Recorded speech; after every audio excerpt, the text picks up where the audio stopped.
अच्छी और सच्ची खबरों में हम सबसे पहले बात अयोध्या की करेंगे, जहां पर 22 जनवरी को होने वाले प्राण प्रतिष्ठा समारोह की तैयारियां जोर शोर से चल रही है और इन्हीं तैयारियों के साथ साथ समारोह को लेकर अयोध्या में सुरक्षा के भी तगड़े इंतजाम है। सुरक्षा व्यवस्था का ये जिम्मा पुलिस, सीआरपीएफ और पीएसी के अलावा कई और एजेंसियां संभाल रही हैं। प्राण प्रतिष्ठा के इस कार्यक्रम में देश की कई जानी मानी हस्तियों समेत 6000 से ज्यादा लोग मौजूद रहेंगे। ऐसे में सिक्योरिटी को लेकर एजेंसियां अभी से अलर्ट हो गई हैं ताकि बिना किसी अड़चन के प्राण प्रतिष्ठा समारोह को सफल बनाया जा सके।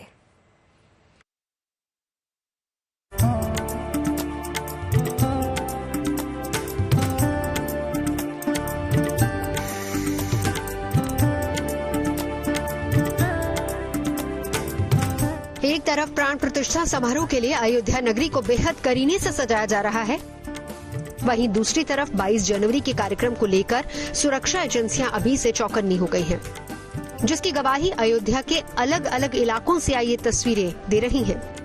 कहीं हाईटेक हथियारों से लैस सुरक्षा बल के जवानों की तैनाती की गई है, कहीं बैरिकेडिंग लगाकर पुलिस ने जांच पड़ताल शुरू कर दी है और कहीं पुलिस टीमों की पेट्रोलिंग बढ़ा दी गई है। साथ ही साथ कंट्रोल रूम के जरिए भी अयोध्या के चप्पे चप्पे की निगरानी रखी जा रही है। अयोध्या में भव्य राम मंदिर के निर्माण की तैयारियां तो चल रही हैं, तो वहीं अयोध्या को एक तरफ सजाया जा रहा है, संवारा जा रहा है, लेकिन सुरक्षा के कड़े इंतजाम भी अयोध्या के चप्पे चप्पे पर किए जा रहे हैं, जिसको लेकर के अयोध्या नगरी की किलेबंदी की शुरुआत जो है वो होती नजर आती है। राम मंदिर के हर एक इलाके पर, हर एक रास्ते पर जो है वो कड़ा पहरा आपको नजर आएगा और तमाम जो सिक्योरिटी फोर्सेस हैं वो इस वक्त राम मंदिर के आसपास पूरी तरीके से नजर आती हैं। खास तौर पर देखा जाए तो आने वाले समय में राम भक्तों की जो संख्या बढ़ेगी उस हिसाब से कृत्रिम बुद्धिमत्ता के आधार पर भी तकनीक का इस्तेमाल करके, यानी आर्टिफिशियल इंटेलिजेंस सिस्टम के जरिए भी सुरक्षा को चाक चौबंद किया जाएगा। कैमरों की निगरानी होगी, ड्रोन कैमरे से निगरानी रखी जाएगी और इसके साथ ही साथ में अगर देखा जाए तो बड़ी संख्या में जो पर्यटक आएंगे और ऐसे में रामलला के भव्य निर्माण मंदिर के बाद में उद्घाटन समारोह के लिए भी कड़ी सुरक्षा होगी। आप देखिए किस तरीके से सीसीटीवी के जरिए निगरानी रखी जाती है, हर एक मूवमेंट को देखा जाता है और किसी भी संदिग्ध परिस्थिति में अगर लगे कि एक्शन लिया जाना चाहिए तो तुरंत कार्रवाई की जाती है। अयोध्या के हर एक चप्पे चप्पे पर अब ये तमाम कैमरे लगाए जा रहे हैं। माना जा रहा है कि लगभग 2500 कैमरे मंदिर परिसर और उसके आसपास समेत सभी प्रमुख स्थानों पर लगाए जाएंगे, जिसकी डायरेक्ट लाइव मॉनिटरिंग इस कंट्रोल रूम के जरिए की जाती है। प्राण प्रतिष्ठा कार्यक्रम के पहले और आने वाले समय में जनवरी से जब से ही दर्शक, जितने भी दर्शनार्थी हैं, जितने भी पर्यटक हैं, उनके आने का सिलसिला शुरू होगा। ऐसे में उम्मीद की जा रही है कि ये जो फुटफॉल है, जो लोगों के आने की संख्या है, वो लाख के ऊपर जाने वाली है प्रतिदिन के हिसाब से। तो ऐसे में सबसे बड़ी चुनौती और सबसे बड़ी सुरक्षा के लिहाज से इंतजाम इस वक्त हमको नजर आ रहे हैं। 22 जनवरी को होने जा रहे भव्य प्राण प्रतिष्ठा समारोह में शामिल होने के लिए प्रधानमंत्री नरेंद्र मोदी समेत देश के कई जाने माने लोग अयोध्या पहुंचेंगे।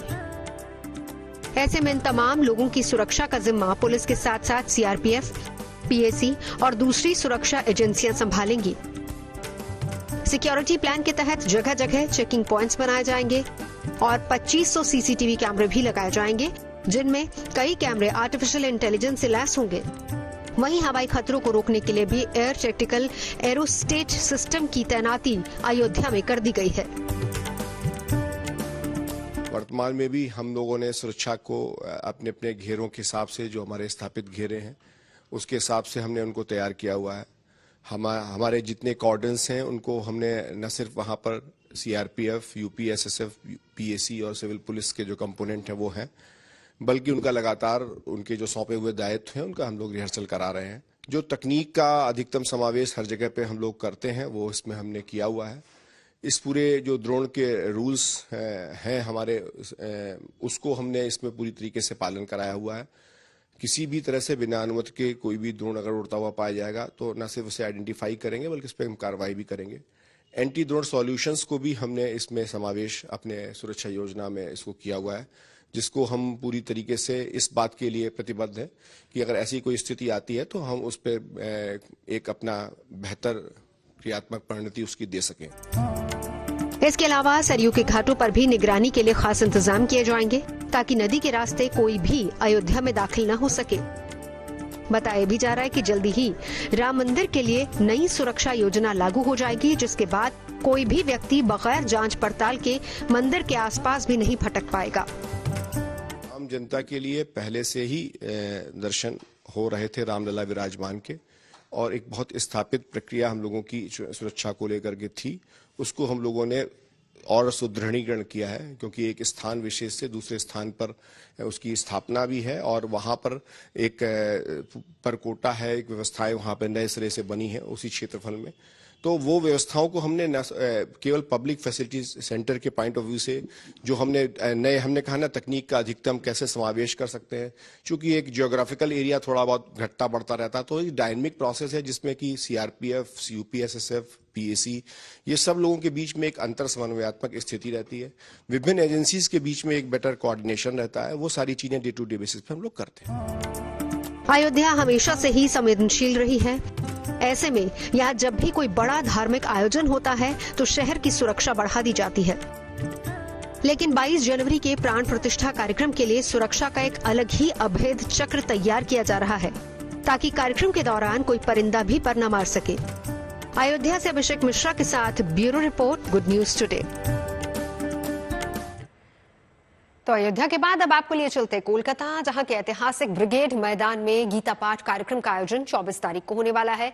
आयोजकों के मुताबिक इस दिन करीब 1 लाख लोग एक साथ भगवत गीता का पाठ करेंगे और विश्व रिकॉर्ड कायम होगा। खास बात यह है कि इस आयोजन को देखते हुए कोलकाता में भगवत गीता की बिक्री में जबरदस्त उछाल भी देखने को मिल रहा है। और इस कार्यक्रम के सफल आयोजन को लेकर कैसी चल रही है तैयारियां और कार्यक्रम को लेकर लोगों में किस तरह का उत्साह है, देखिए।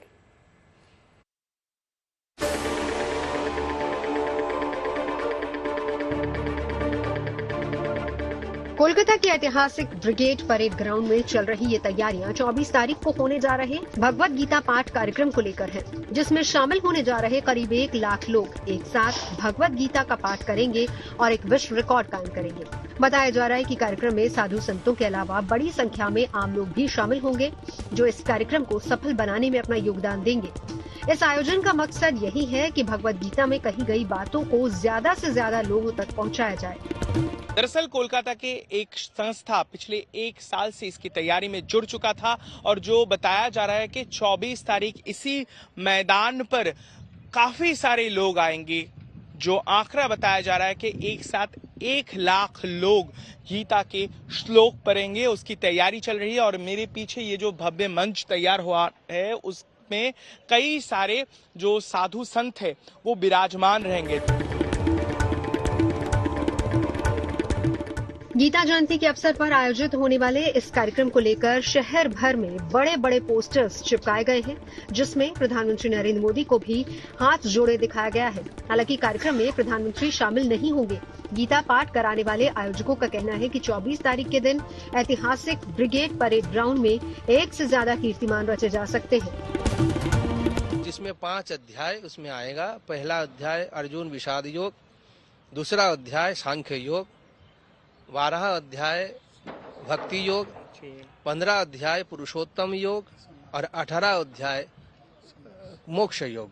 ये 5 अध्याय हम लोग अभ्यास करके सब इधर आएंगे, एक साथ पाठ करेंगे। बिल्कुल। और जगत गुरु शंकराचार्य द्वारका पीठाधीश्वर वो भी कल पधार रहे हैं बंगाल में। वो पहली बार शंकराचार्य होकर के बंगाल में पहली बार आ रहे हैं।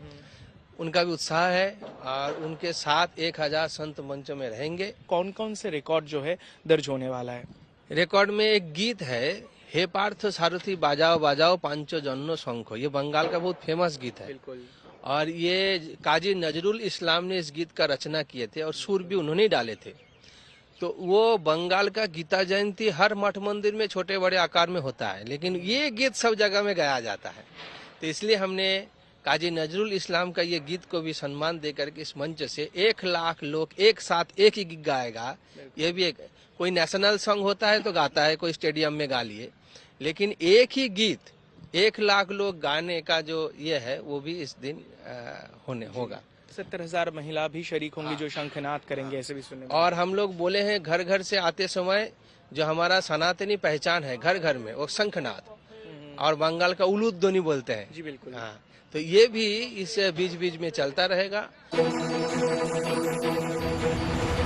24 तारीख को होने जा रहे इस कार्यक्रम को लेकर लोगों में भी गजब का उत्साह देखने को मिल रहा है।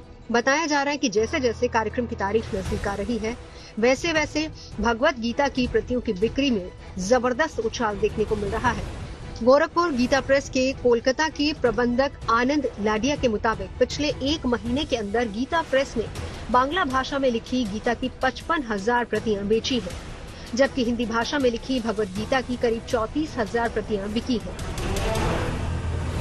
लोगों में काफी उत्साह है गीता का पाठ के प्रति और काफी 1 लाख से भी बेसी लोग वहाँ ब्रिगेड में जाएंगे। और आपने क्या देखा कि कौन कौन से महीने में सबसे ज्यादा हुआ है? आप कह रहे थे बांग्ला के कॉपी 50 से ज्यादा 1000 के कॉपी बिके। ये नवंबर महीना में, अक्टूबर से बढ़ना शुरू हो गया, नवंबर में बहुत ज्यादा बढ़ गया, अभी दिसंबर में भी ज्यादा बढ़ रहा है। तो इस कार्यक्रम के चलते आपको क्या अंदाजा है, लोगों में गीता के बारे में जानने की और पढ़ने की रुचि और इच्छा बढ़ी है? हाँ, इस कार्यक्रम के कारण गीता के प्रति लोगों का रुचि बढ़ा है। और गीता में तो पूरा जीवन दर्शन है ना, बचपन से लेकर मृत्यु तक आपको कैसे जीवन को अपना चलाना है, उसका पूरा दर्शन गीता में मिल जाता है। इतना ही नहीं, कोलकाता के मशहूर कॉलेज स्ट्रीट पुस्तक बाजार में भी भगवत गीता की बिक्री अचानक बढ़ गई। और गुड न्यूज टुडे के साथ बातचीत में दुकानदारों ने इस बात को माना भी। कोलकाता मैदान में जो ब्रिगेड पैरेड ग्राउंड है, वहां पर लाखों लोग एक साथ गीता पाठ करेंगे। आपके दुकानों में इस महीने किस तरीके के ये भगवत गीता की जो कॉपीज है उनकी खरीदारी में इजाफा हुआ है? हाँ, देव तो ज्यादा हुआ है। कारण क्या हो सकता है? कोलकाता में इतना बड़ा अनुष्ठान हुआ है, लोग समझते हैं जो गीता पाठ करने से जो अच्छा होता है, ऐसे समझ में मन में आई है। खबर तो ये भी है कि 24 तारीख को होने वाले इस भगवत गीता पाठ में शामिल होने के लिए बंगाल ही नहीं बल्कि आस पड़ोस के राज्यों से भी हर वर्ग के लोग यहाँ पहुँचने वाले हैं। कोलकाता से ऋत्विक मंडल के साथ bureau report, good news today. और उधर मध्य प्रदेश के धार जिले से एक बेहद दिलचस्प खबर सामने आई है। वहां पाडलिया गांव के लोग वर्षों से जिन पत्थरों को कुल देवता मानकर पूजा कर रहे थे, असल में वो डायनासोर के अंडे निकले। गोल पत्थरनुमा आकृति की पूजा का मामला जब चर्चा में आया तो विशेषज्ञों की नजर इस पर पड़ी और जब जांच पड़ताल की गई तो उन्हें चौंकाने वाली ये जानकारी हाथ लगी। विशेषज्ञों ने पाया कि ये गांव वालों के कुल देवता नहीं बल्कि डायनासोर के टिटानोसॉरस प्रजाति के जीवाश्म अंडे हैं, जो करीब 6.5 करोड़ साल पहले इस इलाके में पाए जाते थे। और यही वजह है कि अब तक धार जिले के 120 किलोमीटर के क्षेत्र में करीब 256 डायनासोर के अंडे पाए गए हैं। पाडलिया गांव के रहने वाले वेस्ता मंडलोई से इस बारे में जब बात की गई तो उन्होंने बताया कि उनके घर काकर भैरव को पूजने की परंपरा पूर्वजों के दौर से ही निभाई जा रही है, जिसका पालन वो भी कर रहे थे। हम आपको यहाँ ये भी बता दें कि यहाँ पर काकर का मतलब खेत है और भैरव का मतलब है देवता। खबर यह है कि विशेषज्ञों की ओर से धार जिले को यूनेस्को द्वारा ग्लोबल जियोपार्क के रूप में मान्यता दिलाने की योजना बनाई जा रही है ताकि डायनासोर के जीवाश्मों को सुरक्षित रखा जा सके।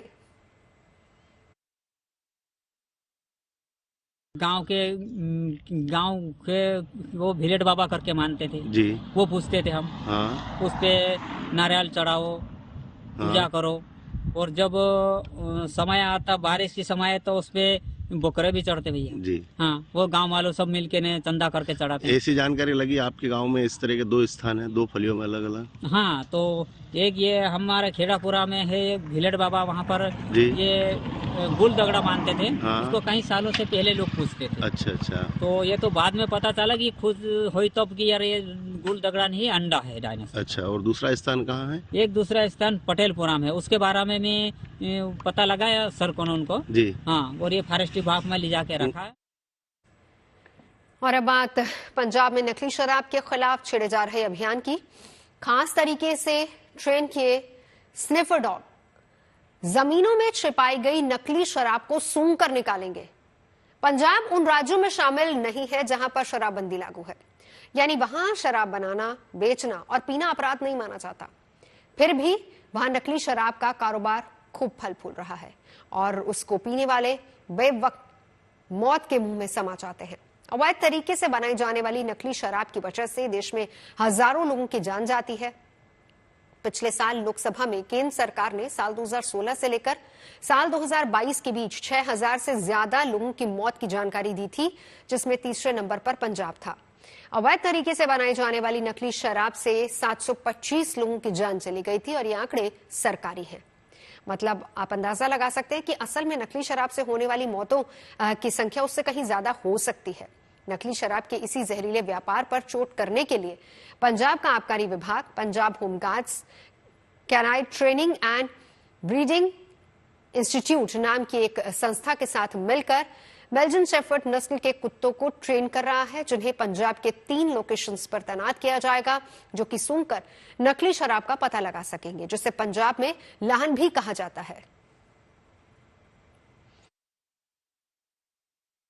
आपको एक बार तस्वीरों के जरिए दिखाएंगे कि किस तरह से पंजाब है, जो कि एक बॉर्डर स्टेट है, जहां पर जो देसी शराब है जब छुपाई जाती है तो किस तरह से जो ट्रेन्ड डॉग्स है उन्हें ढूंढने में मदद करते हैं। तो सबसे पहले आपको तस्वीरों में दिखाते हैं, ये 2.5 साल का बेल्जियम शेफर्ड है। आप देख सकते हैं कि कहीं पर यहाँ पर जो देसी शराब है उसको यहाँ पर छुपा रखा है और किस तरह से जो ट्रेन डॉग है वो कैसे इसको ढूंढेगा और किस तरह से जो रेवेन्यू लॉस होता है, और खास तौर पर अगर हम बात करें देसी शराब से जो डेथ्स होती है उसमें कहीं ना कहीं है वो जरूर मदद करेंगी। आपको एक बार तस्वीरों के जरिए दिखाएंगे कि किस तरह से पंजाब है, जो कि एक बॉर्डर स्टेट है, जहां पर जो देसी शराब है जब छुपाई जाती है तो किस तरह से जो ट्रेन्ड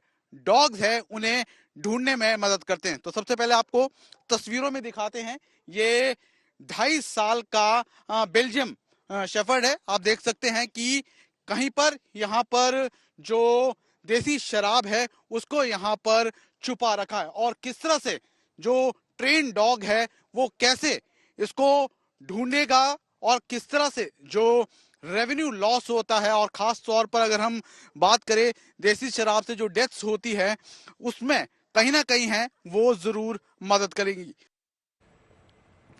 बेल्जियन शेफर्ड नस्ल के कुत्तों को सबसे समझदार माना जाता है और किसी भी स्थिति में बेल्जियन शेफर्ड दूसरी नस्ल के कुत्तों के मुकाबले बेहतर होते हैं। आतंकवादी या फिर नस्ली घटनाओं को नाकाम करने के अलावा अब उनका इस्तेमाल नकली शराब को पकड़ने के लिए भी हो रहा है। तो फिलहाल ये तस्वीरें हम आपको दिखा रहे हैं। दरअसल पंजाब में धड़ल्ले से नकली शराब न सिर्फ बनती है बल्कि बिकती भी है और बड़े पैमाने पर लोग इसको बनाकर अपने खेतों में अक्सर छुपा दिया करते हैं और वहीं से फिर इसका गैर कानूनी तरीके से कारोबार चलता है। लेकिन अब इसी नकली शराब के ठिकानों का पता लगाएंगे ये कुत्ते।